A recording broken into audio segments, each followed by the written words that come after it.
पंजाब के जालंधर में प्रधानमंत्री मोदी का धुआंधार प्रचार, प्रियंका, राहुल, चन्नी, केजरीवाल और अकाली दल पर निशाना साधा।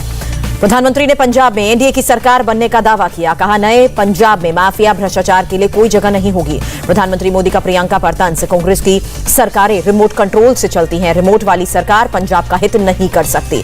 पीएम बोले, गांधी परिवार पंजाब से अपनी पुरानी दुश्मनी का बदला ले रहा है। पीएम ने पंजाब में सुरक्षा को लेकर चन्नी सरकार को घेरा। बोले, मंदिर भी जाना चाहता था पर पुलिस ने रोक दिया। अकाली दल पर भी बरसे प्रधानमंत्री। बोले, अपना बड़ा भाई माना मगर हमारे साथ अन्याय हुआ। पीएम का केजरीवाल पर भी अटैक। पंजाब को नशा मुक्त करने की बात करने वाले दिल्ली में गली मोहल्लों में ठेके खुलवा रहे हैं। सीएम चन्नी ने युवाओं को 1 लाख सरकारी नौकरी देने का वादा किया। बाहर पढ़ाई के लिए इंटरेस्ट फ्री लोन भी मिलेगा। सीएम चन्नी का ऐलान, पंजाब में फीस रेगुलेशन कमीशन का गठन होगा। कॉलेजेस और यूनिवर्सिटीज में एक समान फीस होगी।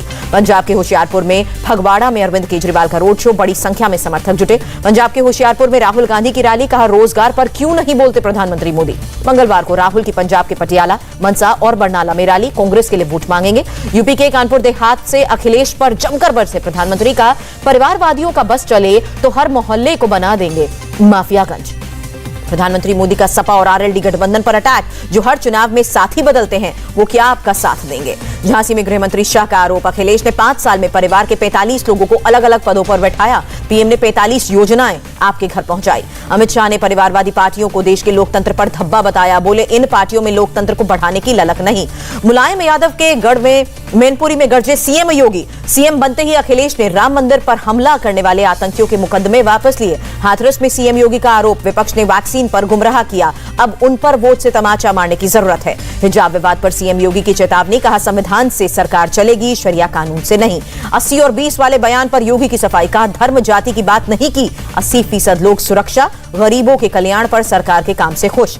यूपी बीजेपी ने फर्जी मतदान को लेकर चुनाव आयोग से शिकायत की। लिखा, बुरके की आड़ में हो रही है फर्जी वोटिंग। चुनाव आयोग से मिला बीजेपी डेलीगेशन। पंजाब का सीएम कभी हिंदू नहीं हो सकता वाले बयान को लेकर कांग्रेस की शिकायत की। अखिलेश यादव का बीजेपी पर ट्वीट अटैक। लिखा, दूसरे चरण के चुनाव के बाद साफ है कि सपा गठबंधन जीती सीटों का शतक पूरा करेगी। अखिलेश यादव का हमला। पहले चरण के बाद बीजेपी के नेता ठंडे पड़ गए। बुंदेलखंड के मतदान के बाद बीजेपी सुन्न हो जाएगी। एसपी नेता इमरान मसूद बोले, योगी का 80-20 का फॉर्मूला बिल्कुल सही। 80% सपा के साथ और 20% बीजेपी के साथ। सपा ने लगाया वीवीपैट मशीन में खराबी का आरोप। कहा, सहारनपुर की में सपा को वोट देने पर वीवीपैट से निकली बीजेपी की पर्ची। मऊ सदर से बाहुबली मुख्तार अंसारी का बेटा अब्बास अंसारी सुहेलदेव भारतीय पार्टी से मैदान में। कहा, बाप और बेटे में कोई फर्क नहीं पड़ता। यूपी के हमीरपुर में प्रियंका गांधी का रोड शो, कांग्रेस प्रत्याशी राजकुमारी चंदेल के लिए प्रचार किया। प्रियंका गांधी ने ट्वीट किया, जो ना रोजगार की बात करे ना किसान को दाम दे, ऐसी सरकार को जनता खारिज कर रही है। 16 फरवरी को कानपुर में प्रचार करेंगी प्रियंका गांधी। कांग्रेस के पक्ष में माहौल बनाएंगी। वोटिंग के समय सीएम योगी का इंटरव्यू टेलीकास्ट करने को कांग्रेस ने बताया आचार संहिता का उल्लंघन। चुनाव आयोग से की शिकायत। बीएसपी अध्यक्ष मायावती का दावा, अच्छे दिन वापस लाने के लिए चुनाव में पूरी ताकत से लड़ रही है बीएसपी। यूपी विधानसभा चुनाव के दूसरे चरण में 55 सीटों पर वोटिंग, 64% से ज्यादा मतदान हुआ।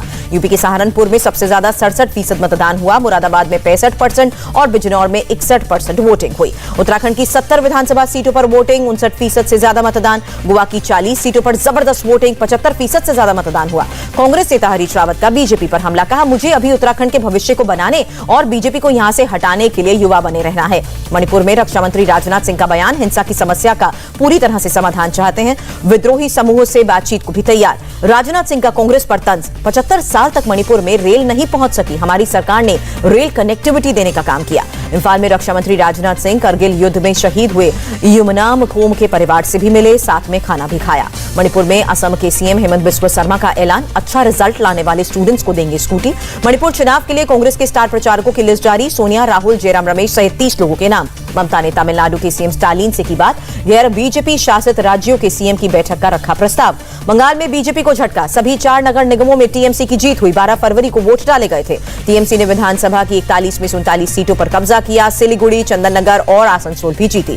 निकाय चुनाव में जीत के बाद बोली ममता, किसी क्षेत्रीय पार्टी के कांग्रेस से अच्छे संबंध नहीं। 27 फरवरी को होने वाले निकाय चुनाव में केंद्रीय बलों की मांग पर बीजेपी ने कलकत्ता हाईकोर्ट का रुख किया। मंगलवार को हो सकती है सुनवाई। आरजेडी नेता तेज प्रताप यादव ने पुलिस महानिदेशक को लिखा खत, वाई श्रेणी की सुरक्षा की मांग की। हिजाब मुद्दे पर कर्नाटक हाईकोर्ट से मुस्लिम छात्राओं की अपील, फिलहाल सुनवाई रोकने की अपील की, चुनाव पर असर पड़ने की दलील दी। हिजाब के मुद्दे पर कर्नाटक हाईकोर्ट में मंगलवार को फिर सुनवाई। आज 2 घंटे से ज्यादा बहस हुई। हाईकोर्ट में छात्राओं के वकील देवदत्त कामत की दलील सरकारी ऑर्डर को आर्टिकल 25 के खिलाफ बताया। कर्नाटक हाईकोर्ट ने कहा यूनिफॉर्म मामला कॉलेज डेवलपमेंट कमेटी देखेगी। कर्नाटक में राज्यपाल के अभिभाषण के दौरान कांग्रेस विधायकों ने काली पट्टी बांधी, हिजाब विवाद पर विरोध जताया। कर्नाटक में 10वीं क्लास तक खुल गए हैं स्कूल। उडुपी में स्कूल के 200 मीटर के दायरे में धारा 144 लागू। शिवमोगा में भी हिजाब उतारने से मना करने पर स्कूल में नहीं मिली एंट्री, 13 छात्राएं अपने घर वापस लौटी। तेलंगाना के सीएम के चंद्रशेखर राव ने सर्जिकल स्ट्राइक के सबूत मांगे, कहा गलतफहमी दूर करे सरकार। चंद्रशेखर राव ने राहुल गांधी का भी बचाव किया, बोले भारत में लोकतांत्रिक व्यवस्था सवाल पूछने का हक है। केसीआर पर बरसे असम के सीएम, लिखा पुलवामा बरसी पर श्रद्धांजलि की बजाय सवाल उठाना सेना का अपमान। केंद्रीय मंत्री अनुराग ठाकुर का सीएम चंद्रशेखर पर पलटवार, कहा हुजूराबाद में हुई सर्जिकल स्ट्राइक के बाद हुजूर के सुर बिगड़े। जम्मू में पुलवामा शहीदों को दी गई श्रद्धांजलि, सेना के अधिकारियों ने पुष्प चक्र चढ़ाकर सलामी दी। प्रधानमंत्री मोदी ने पुलवामा के शहीदों को याद किया, ट्वीट कर लिखा पूरे देश को प्रेरित करता है शहीदों का सर्वोच्च बलिदान। राहुल गांधी ने भी पुलवामा के शहीदों को श्रद्धांजलि दी, कहा उनका बलिदान बेकार नहीं जाएगा, हम जवाब लेकर ही रहेंगे। कुपवाड़ा की लोअलाब घाटी में स्टूडेंट्स और युवाओं ने पुलवामा शहीदों की याद और सम्मान में रैली निकाली। राष्ट्रीय सुरक्षा के लिए खतरा बनी 54 चाइनीज ऐप पर पाबंदी, ब्यूटी कैमरा और स्वीट सेल्फी HD पर कार्रवाई। थोक महंगाई जनवरी में घटने के बावजूद खाने पीने की चीजें महंगी। थोक मुद्रास्फीति जनवरी में घटकर 12.96% पर पहुंची।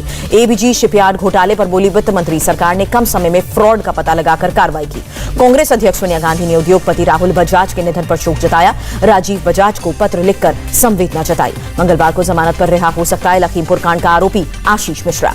कैबिनेट की बैठक में हिमाचल सरकार का बड़ा फैसला, ग्रेच्युटी की लिमिट 10 लाख से बढ़ाकर 20 लाख की गई। हिमाचल सरकार ने न्यूनतम पेंशन 3,500 से बढ़ाकर 9,000 प्रतिमाह की।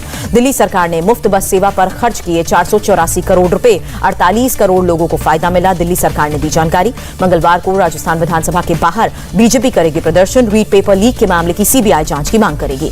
तंजावुर धर्मांतरण केस में सुप्रीम कोर्ट ने सीबीआई जांच जारी रखने की इजाजत दी। हाईकोर्ट के निर्देशों के खिलाफ डीजीपी की याचिका पर नोटिस जारी। असम बीजेपी महिला मोर्चा ने राहुल गांधी के खिलाफ दिसपुर में शिकायत दर्ज की। राहुल ने अपने ट्वीट में उत्तर पूर्व का नहीं किया था जिक्र। मराठा आरक्षण के मुद्दे पर अनशन पर बैठेंगे राज्यसभा सांसद छत्रपति संभाजी राजे। 26 फरवरी से शुरू करेंगे आमरण अनशन। अरुणाचल प्रदेश के ईटानगर में खाई में गिरी पिकअप वैन, 4 लोगों की मौत, 15 घायल। झारखंड के सरायकेला में ट्रक के नीचे आई बाइक, हादसे में 3 लड़कों की मौत हुई। यूपी पुलिस की सीतापुर, बलरामपुर, हाथरस में कार्रवाई, अवैध हथियारों के साथ 6 लोगों की गिरफ्तारी। मेरठ के सोथीगंज इलाके में पुलिस ने बड़ी कार्रवाई की, कुख्यात बदमाश इकबाल की 5 करोड़ की संपत्ति जब्त। लखनऊ में करोड़ों की ठगी करने वाले 2 गिरफ्तार हुए। नगर निगम, एयरपोर्ट और मेट्रो में नौकरी दिलवाने का झांसा देते थे। 15 से 18 साल के 1.5 करोड़ से ज्यादा बच्चे फुली वैक्सीनेटेड, स्वास्थ्य मंत्री मनसुख मांडविया ने जानकारी दी। भारत में पिछले 24 घंटे में 34,000 से ज्यादा नए कोरोना केसेस, 346 लोगों ने जान गंवाई। महाराष्ट्र में कोरोना के 1900 से ज्यादा नए केसेस, 24 घंटे में 12 की मौत।